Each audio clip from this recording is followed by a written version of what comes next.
Break के बाद आपका स्वागत है। करीब 2 महीने से जारी हिजाब विवाद में कर्नाटक हाईकोर्ट ने बड़ा फैसला सुनाया है। हाईकोर्ट ने स्कूल और कॉलेज में हिजाब बैन के फैसले को चुनौती देने वाली याचिकाओं को खारिज कर दिया है।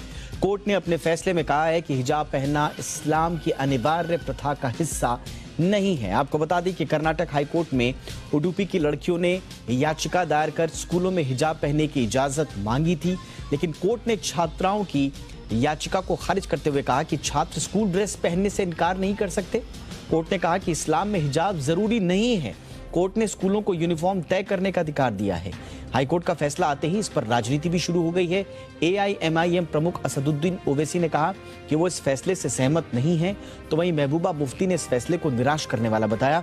केंद्रीय मंत्री मुख्तार अंसारी ने कहा कि हिजाब को लेकर जो हंगामा था वो शुद्ध रूप से मुस्लिम लड़कियों को फॉर्मल एजुकेशन से काटने की कोशिश थी। देखिए, हिजाब को लेकर जो हारा हंगामा था वो शुद्ध रूप से साजिशों और षड्यंत्रों से भरा हुआ था।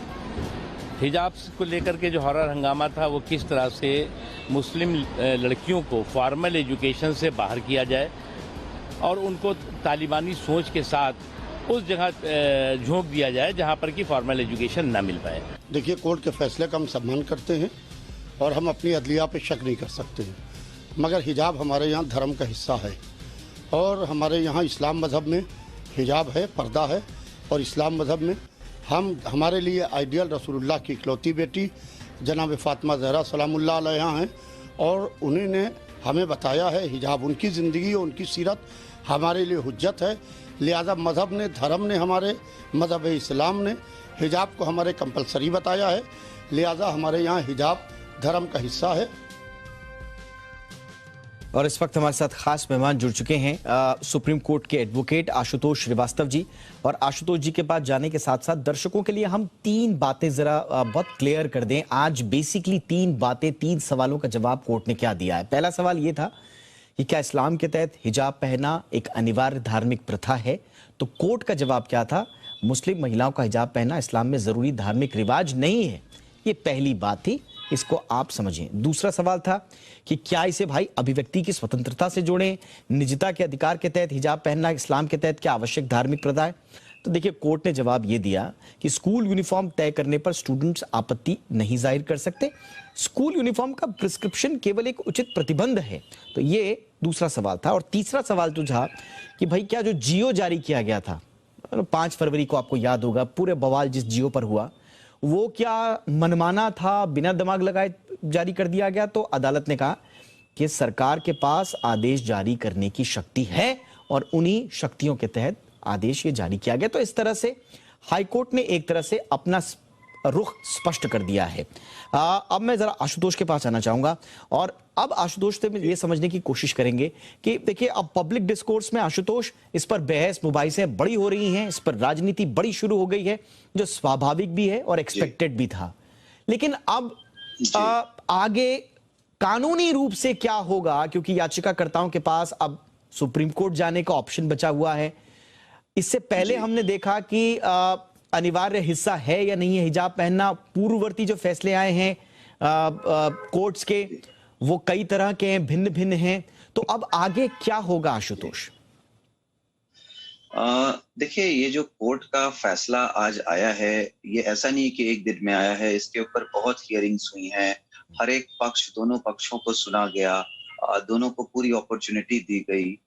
हर एक जो एक्ट्स इससे रिलेटेड हैं, या आर्टिकल है या कॉन्स्टिट्यूशन है या कर्नाटका एजुकेशन एक्ट है या फिर मुस्लिम पर्सनल लॉ एप्लीकेशन एक्ट है 1937 का, इन सब के ऊपर डिटेल में चर्चा हुआ है। और सारे चर्चा को देखते हुए, आर्गुमेंट्स को देखते हुए, डॉक्यूमेंट्री एविडेंसेस को रखते हुए एक फेयर वे में कोर्ट एक फैसले तक पहुंचा। और कोर्ट ने इसमें काफी समय लगाते हुए, देखिए पहले ये सिंगल बेंच में मामला था, बाद में इसको जो है 3 जजेस के बेंच में, चूंकि ये कॉन्स्टिट्यूशनल मामला था, इसमें लॉ पॉइंट इन्वॉल्व था, इन सब को देखते हुए जो है 3 जजेस के बेंच में गया और तीनों जजेस ने इसके ऊपर जो है हर तरीके से हियरिंग करी। तो मुझे लगता है कि एक सोच समझकर इसको फैसले को सुनाया गया है। अब देखिए, पूरा मामला जो था बेसिकली आर्टिकल 25 को लेकर के था, जो कॉन्स्टिट्यूशन ऑफ इंडिया का है, जो कहता है कि कोई भी जो इंडियन सिटीजन है वो किसी भी मजहब को, किसी भी रिलीजन को जो है प्रोपागेट कर सकता है, फॉलो कर सकता है, और वो उसको मान सकता है, उसको फॉलो कर सकता है अपने तरीके से।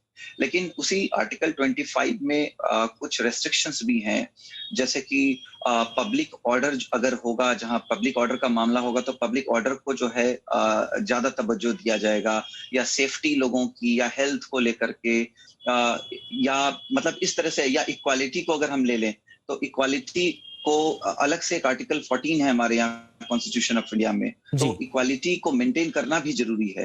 तो ये सारी चीजों को देखते हुए, और इसमें जैसे मैंने आपको बताया कि ये रेस्ट्रिक्शंस हैं, कुछ लिमिटेशंस हैं, इवन कॉन्स्टिट्यूशन में भी आर्टिकल 25 में भी। ये आपने बहुत इम्पोर्टेंटली बोला। इस बीच आज एक और दिलचस्प जो बहस हो रही थी, मैं जब पढ़ रहा था इस बारे में, तो आशुतोष, क्या आगे इस सवाल पर बहस की गुंजाइश बचती है? मैं बस आगे का कोर्स पूछ रहा हूं सिर्फ। बीच में केस की सुनवाई के दौरान ये बात उठी कि साहब संविधान के आर्टिकल 30 भी है और उसके तहत अल्पसंख्यक संस्थानों को अपने नियम तय करने के अधिकार हैं, और जो कहा जा रहा था कि जो मिशनरी स्कूल हैं उसके नियम भी आते हैं और हिजाब जैसी चीजों की अनुमति नहीं देते। अब कुल मिला के बात यह है कि इस तरह के आदेश आखिर राज्य सरकार कैसे जारी कर सकती है जब आर्टिकल 30 है? नहीं, देखिए, राज्य सरकारों को अपने पावर्स दिए गए हैं, कॉन्स्टिट्यूशन में पावर्स दिए गए हैं, और राज्य सरकार अपने कानून बना सकती है, चाहे वो एजुकेशन से रिलेटेड क्यों ना हो।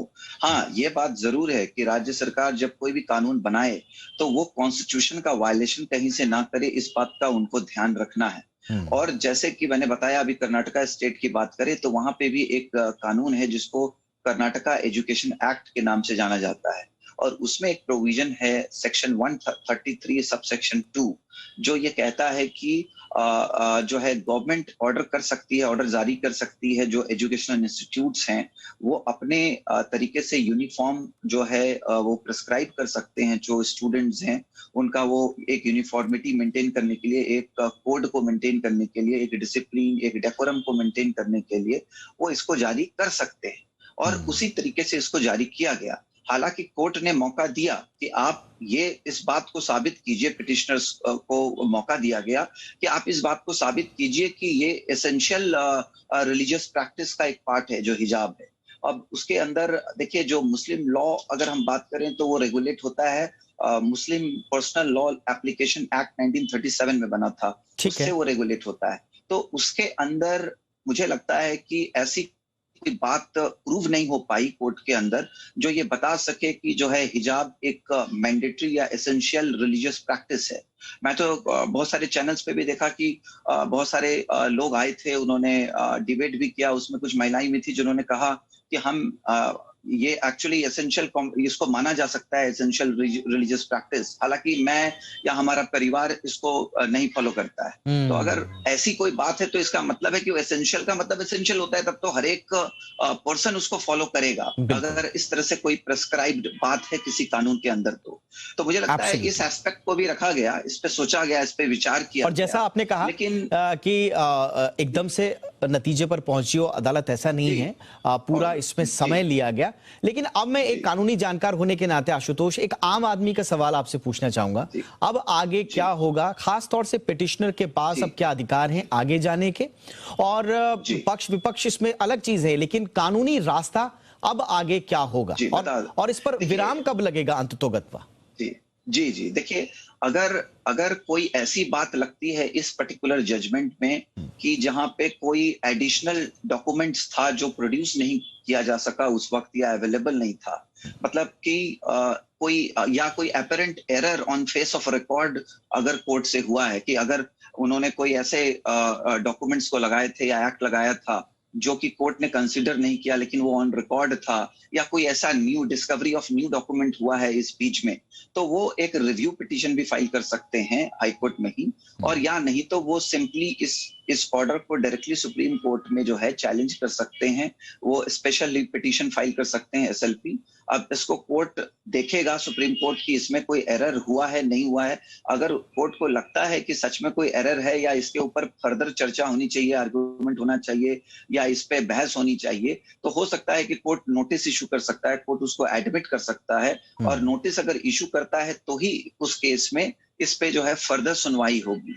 और ये भी देखना होगा कि सुप्रीम कोर्ट क्या ये जो कर्नाटका हाई कोर्ट का फैसला है क्या उस पर कोई स्टे लगाता है या कुछ ऐसी बात होती है, या सुप्रीम कोर्ट सिंपली ये कहता है कि ठीक है हम इसको सुनने के लिए तैयार हैं, हम इसको सुनेंगे।